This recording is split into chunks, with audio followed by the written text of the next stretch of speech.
There are tens of thousands of flights around the world every day. Planes crisscross the world nonstop, and it seems that there's not a single place on the planet that's not flown over by an airplane. But there are such places, and one of them is especially interesting. This is infinity, and in this episode, I'll tell you why no plane in the world flies over this place. Restricted area. There are many no-fly zones in the world over which planes are forbidden to fly.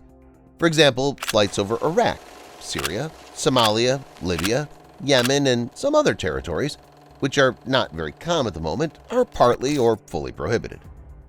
There's also a general prohibition on flights over restricted or secret areas.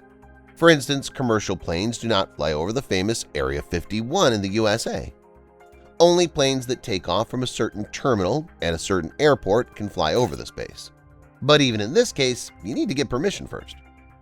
If we look at the civil aviation route map, we see that planes don't fly over Tibet either. Yes, this is exactly the place over which no commercial planes in the world fly. Tibet is not considered a troubled territory, even though there are occasional disturbances by separatists, people who want Tibet's independence from China. But the reason for the flight ban is different. It's a very inhospitable terrain. First, planes fly at an altitude of 9 to 12 kilometers. But the air in Tibet has a reduced concentration of oxygen. This leads to sudden changes in atmospheric pressure and strong air currents. Because of this, an airplane flying over Tibet will shake nonstop and be in a zone of constant turbulence. It's not the most pleasant thing for the passengers, but it's not fatal. But that's not even the most important thing. Tibet has a harsh climate with very strong winds and, as I said, severe pressure fluctuations. At some point, this combination can lead to an emergency situation and the airplane depressurizing.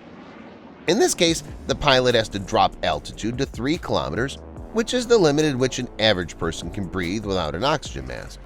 That'd be fine, but dropping altitude over Tibet is extremely dangerous. This region is home to the Himalayan mountains, the highest in the world. This is where Everest is located, the highest mountain on the planet, with a height of 8,848 meters, and the average height of the Himalayan peaks is 6 kilometers. In case of danger, the pilot would not only have to lower the plane but also loop between the high mountains, and it's impossible to maneuver at high speeds in such conditions. The plane would crash into the mountain sooner or later. Theoretically, even if the pilot can suddenly avoid a collision, he's unlikely to find a place to land. Tibet's all rocks, mountains, and unfriendly wasteland, where it's impossible to land.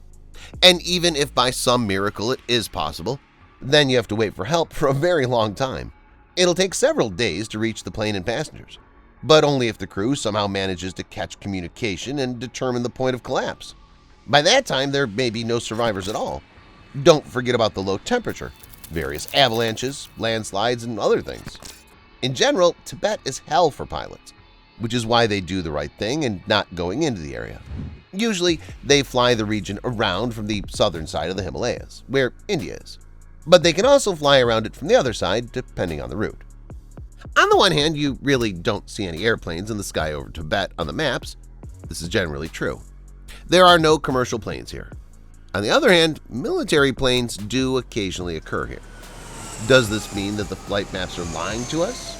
To a certain extent, yes. But other maps lie to us far more, and that's worth a look. Stay tuned to find out and see exactly how the maps deceive us. To begin with, any standard world map is wrong. Whichever map you open, they'll all deceive you. And now I'm not talking about inaccuracy of borders, but about actual size of countries. The thing is, because of the shape of our planet, it's very difficult to represent 3D terrain on a 2D map.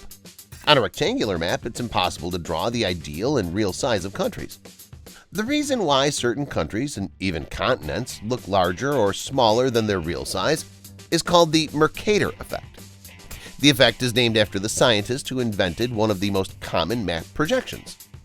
In fact, the countries and regions located near the equator have the most accurate size and the greatest misrepresentations at the poles.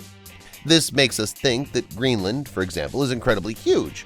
On the map, it's almost as big as South America and several times bigger than Australia.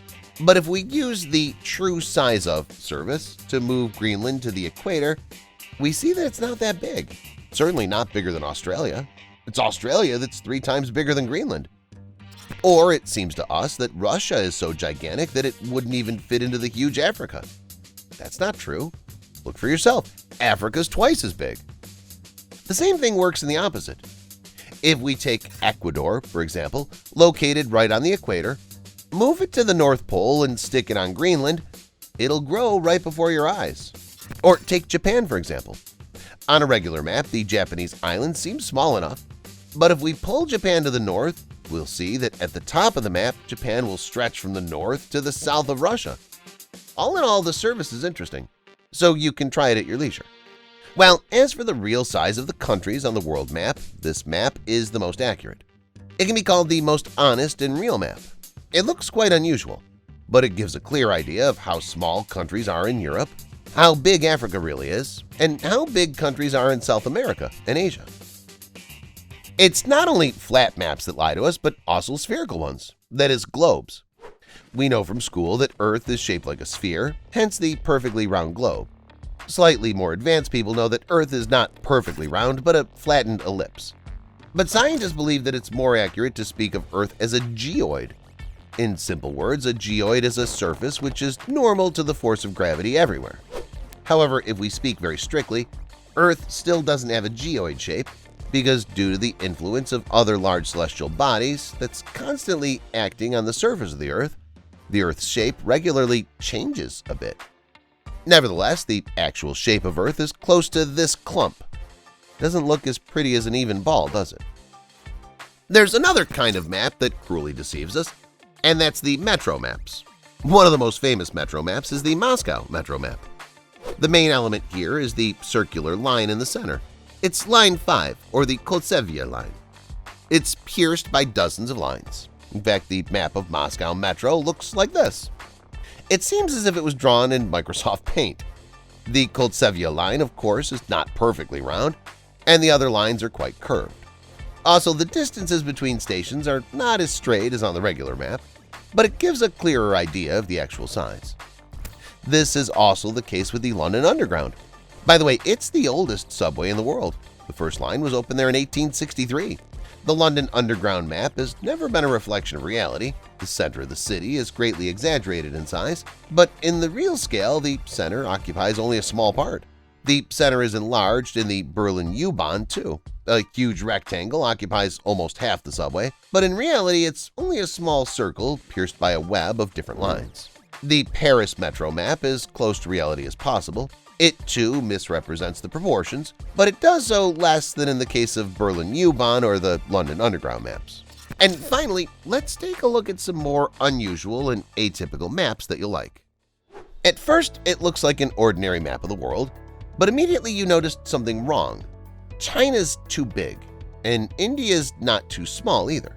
And a lot of countries seem to have shrunk and slid somewhere. That's because this is a map that shows the population density of the Earth. The map shows how much land countries should occupy in terms of population. India and China have the most land, and Russia looks like a narrow, light green strip in the very north of Eurasia on this map. And this is a map of Earth at night. Not only does it show population density in different regions of the planet, but it also shows where life never stops: Japan, the United States, southern Canada, and almost all of Europe.